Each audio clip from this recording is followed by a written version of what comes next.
We're invincible. Trust in me. We're invincible. Don't you see? We're invincible. Hi, welcome back to what is episode 11 and is also the final episode of the Ep11-Finale challenge. I wanted to wind this up really before the end of the year. As this is coming out, this should be either out on New Year's Eve or New Year's Day. Not quite sure yet. Hopefully New Year's Day is what I'm planning for.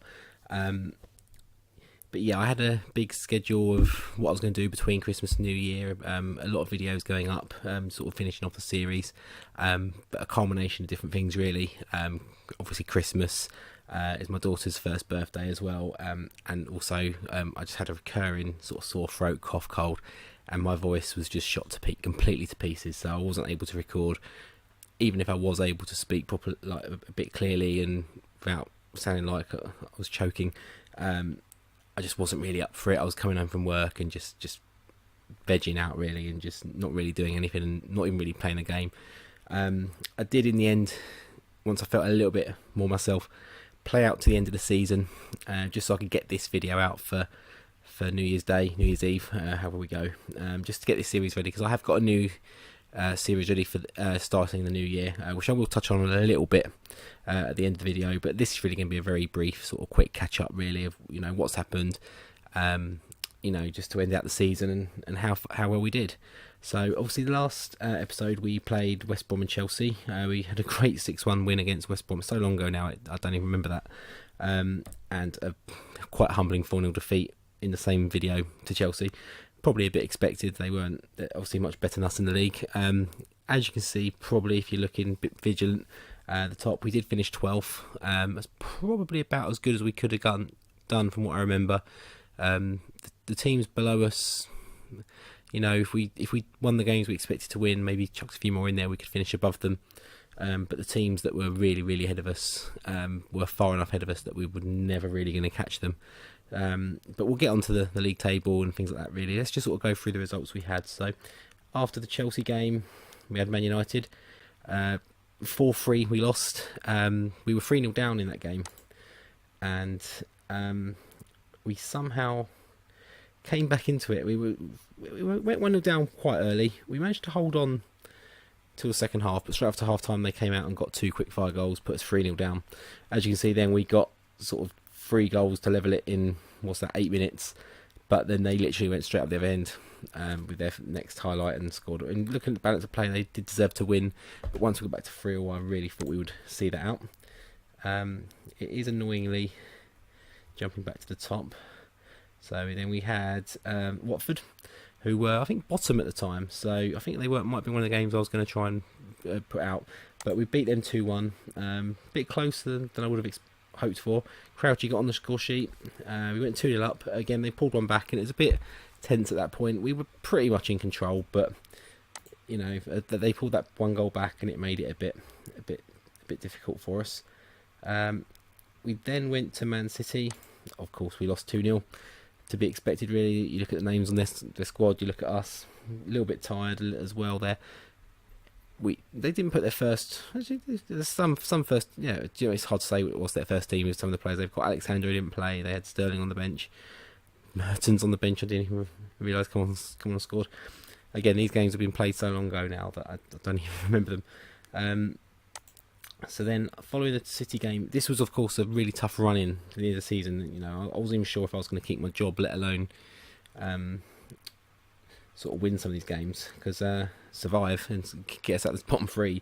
There could be a lot of losses in this run, which you'll see as well shortly. The games we had, and obviously showed you previously. So Tottenham, we got two nice 2-0 win now. I think it's still at Wembley. Yeah, still at Wembley. Crowd cheer goal against his old club, and Zaha sealed it up.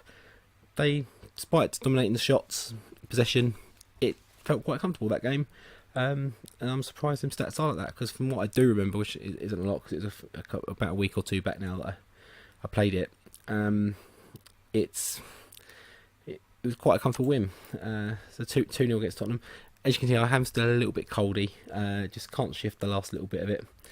Hopefully before New Year and stuff, it'll clear and get the new save out. Arsenal at home lost 2-0. Not much to say about that really. Stats shot wise look quite close, but really we should have lost that by more than 2-0. From what I recall, one of them was a penalty in the last minute as well.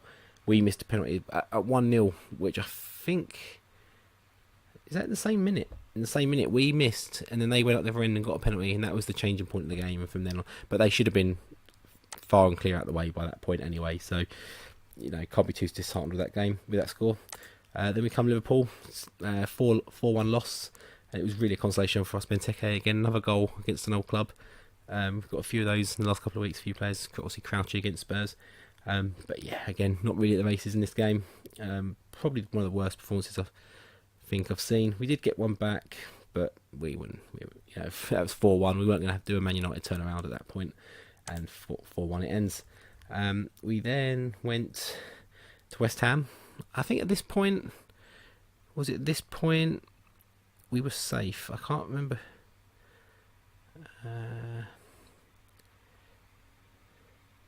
No, sorry, it was the Spurs game that actually set us safe. So quite early on in that little run of games, really, I think we didn't have the safety.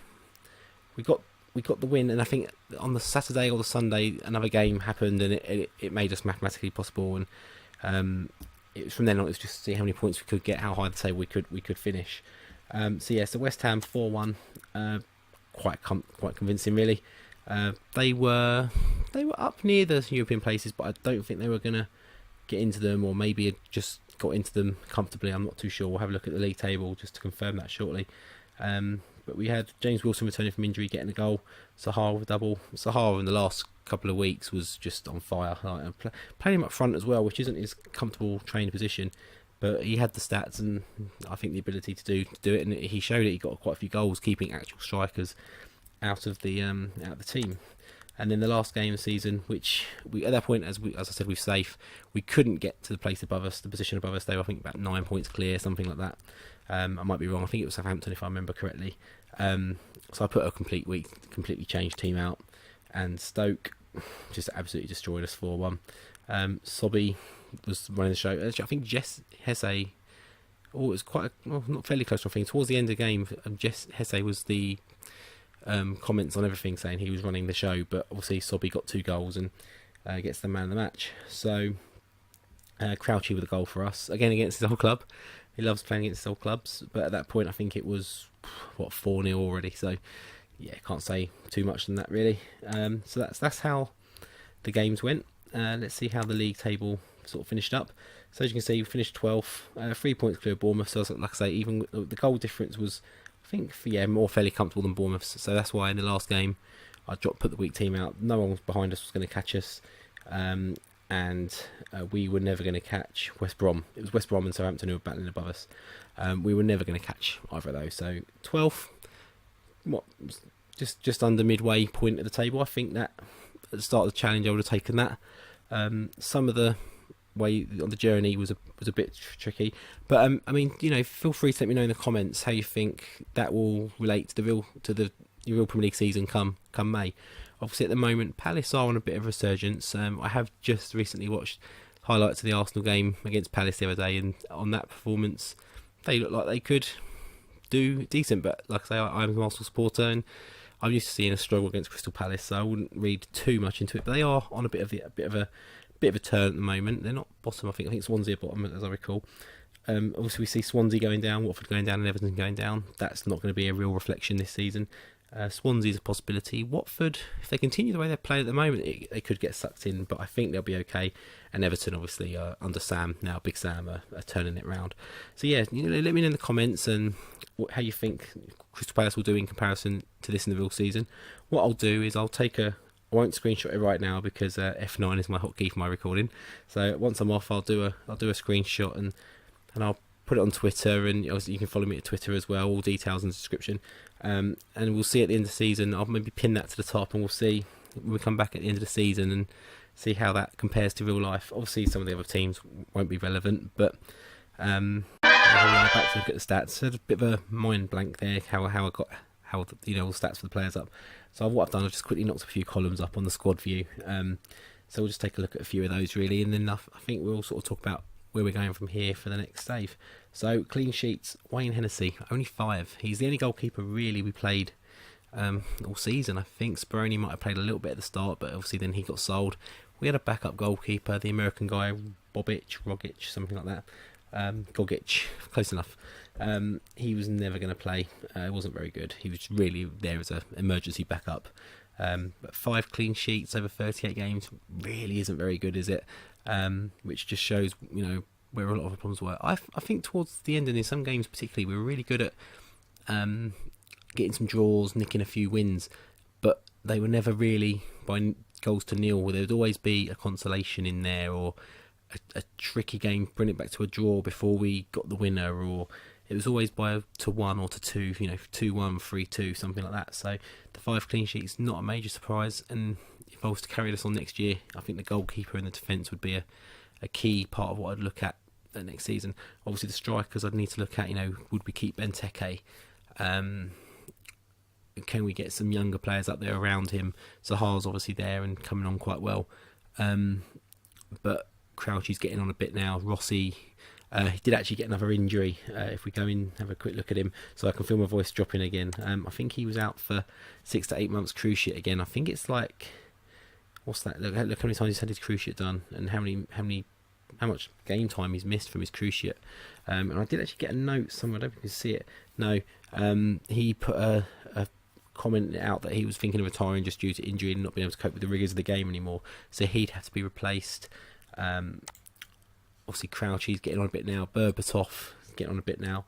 There's a few players there who might be interested in leaving. There's a few loan players who'd be going back. We did bring in some good young players, around, but not really in the striking department. Defence is a little bit weak, so I think the midfield would be okay, with a few loans maybe brought in. But up front and defence and goalkeeper would be obviously where we'd be looking at with the clean sheets there. So in terms of goals, Wilfried Zaha ended up the season as top goal scorer. Not a striker, ended up being a striker playing that position, but was still getting the goals. Benteke on second with 8. Obviously Rossi before his injury with 8 as well. But then after that you're looking at a couple with 4, a couple of 3s, a few 2s and a few 1s popped up here and there, but not a great amount of goals, it must be said. We'll look at the league table again in a minute, maybe just have a look at that. And then assists, I think Kabay will probably be leading this one. Oh no, it's actually Zaha. Zaha followed closely by Kabay. Kabay did actually fall out of favour towards the end of the season. We brought in one of those new young midfielders, Ledson, just because he fit the system a little bit better. And he just came in and played really well. He played in a couple of those big games and played really well. So he stayed in. Obviously Fosu Mensah's in there. He's got a couple. I think that's primarily when he was playing, probably right back, primarily I'd say. James Wilson obviously, I think, came in. Did he come in January? I think, yeah. Popped up with 3 goals, 4 assists, and he had a bit of an injury. I think he missed about 6 or 7 weeks of injury as well. He only came back for the last couple of games. But yeah, all in all, I'd say there was a good period of the game of the season where we weren't letting goals in, but we weren't really scoring goals either. Just grinding out a few draws, and probably they did rescue us in the end. See us safe in the end. So can't really complain too much. But yeah, if you look at the goal difference, -9, that is straight away something I'd be looking to turn around. I do not like a minus goal difference, 12th or not. I don't care if I was finishing 17th. I don't like a minus goal difference. Like my teams to score goals, even if it means we concede a few. I like to get the team scoring, and it's really hard with this Crystal Palace to get that going, really. But I think 12th, I think that's a fair thing to start with. Obviously, FA Cup didn't go too well. We expect to go to the 5th round, went out in the 3rd round, first go pretty much. Bristol City, and then pretty much first go of the Carabao Cup as well. Knocked out by Tottenham, not too surprising. It actually won by Everton. I've just noticed the FA Cup hasn't finished yet. Who's in the final? Southampton and Liverpool. Wow, feeder club versus new club, and that's controversial. I'm not going to repeat that again. Obviously Van Dijk has just gone to Liverpool. I'm sure Liverpool fans are absolutely delighted. Not sure about the fee, but we'll see how that pans out for them. But yeah, so on to where we're going next. So my next save, it's something a bit different, a little bit out of my comfort zone. The aim is, it's a team I've not really seen, certainly in this year's FM looked at. But I'll be dropping a few, once this video's out, I'll be dropping a few more hints. I'll be getting into the game. I'm working on the tactics with them at the moment, working on some transfers, getting us to that first game of the season when I can drop the first video. But I'll maybe drop a few sort of spoilers in the run-up. I don't know exactly when it'll be out. It'll be early in the new year, but I don't know the exact date. Obviously, I've got a little one's birthday party. She had her birthday now. She's got a birthday party coming up as well. So there's other things in life that are kind of taking a lot of my time at the moment. Christmas and New Year is really busy time for me this year. Taking a lot more game time away and stuff like that. But rightfully so, really. So yeah, I'll come back for that in the new year. I hope all of you have a good new year as well. If it haven't already, I hope you had a good one and you're not suffering too much this morning. But yeah, you know, if you do want to drop me a follow, drop me a subscribe, a tweet, you know, let me know what you think about how the series went, anything I can maybe improve upon. But yeah, I look forward to hearing any sort of feedback, and I'll see you in the new year for the new save. Take it easy.